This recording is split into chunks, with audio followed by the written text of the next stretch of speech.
Welcome to This Is Country Edition, where I warn you about the dangers of the outback and you proceed to ignore me. Today we're talking about nature.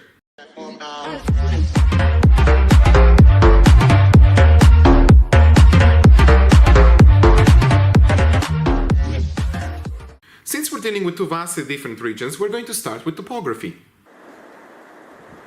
So Slovenia, Australia, who's bigger?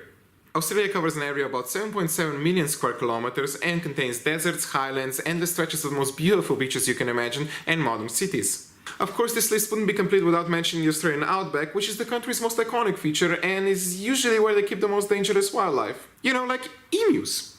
Don't mess with emus. Slovenia, on the other hand, covers an area of only about 20,000 square kilometers and is shaped like a chicken for some reason. Now don't start celebrating too early, my Aussie friends, for it's not the size that matters, but the quality, said no girl ever. Slovenia's main strength is the fact that it offers a rich topography despite its size. So it contains swamps, mountains, a miniature coast you can literally fit in your pocket, beautiful cities, and a lot of forest. Its most iconic feature could be considered its extensive cave systems where we grow and breed baby dragons. We also have a castle in a cave, which I think is kind of cool.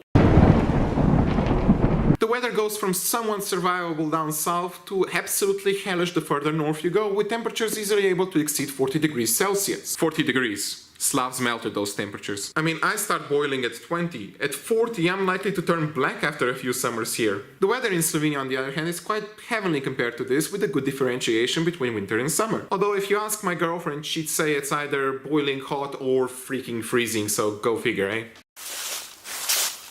Australian plants are what I can only describe as exotically badass. Now, what do I mean by this? This is the humble eucalyptus tree. Its leaves are toxic to most animals, it is highly fire resistant, and its seeds actually need a bushfire to properly open up. This means the only way this tree is going to have offspring is if it literally burns alive. And just to give you an indication of how frequent bushfires are here, here's an image of how Aussies categorize their fire risks.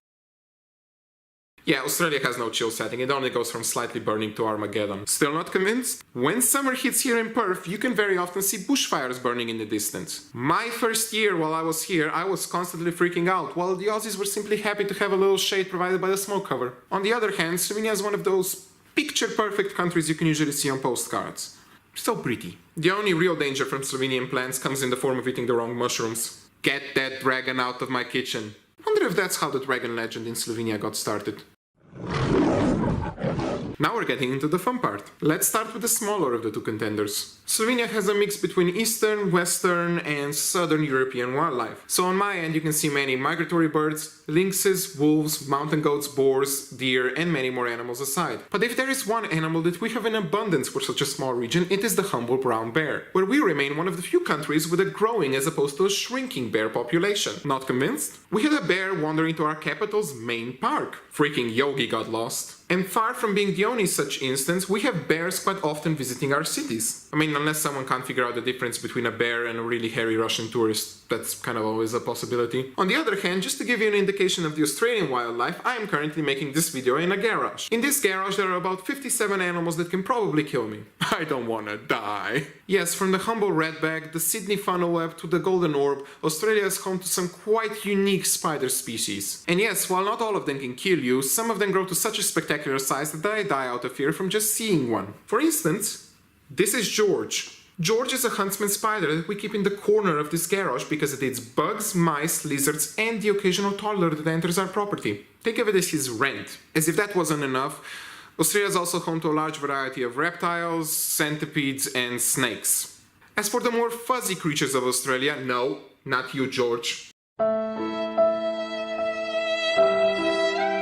Kangaroos, dingoes, quokkas, koalas and wombats all make their home in Australia. And even though a kangaroo can knock your head off, ironically these are the least dangerous animals you will encounter. Except for the emus. You see, emus are the nightmarish offspring of a T-Rex and that chicken whose cousin you ate last week at McDonald's. They are so imposing, in fact, that when the Australian military went to exterminate them, the emus managed to force the military into a retreat. This remains the only recorded instance of the Australians losing a war on their own soil. Now, even though I want to continue this video, unfortunately I just noticed that George had disappeared and I do not want to be his next meal. So until next time...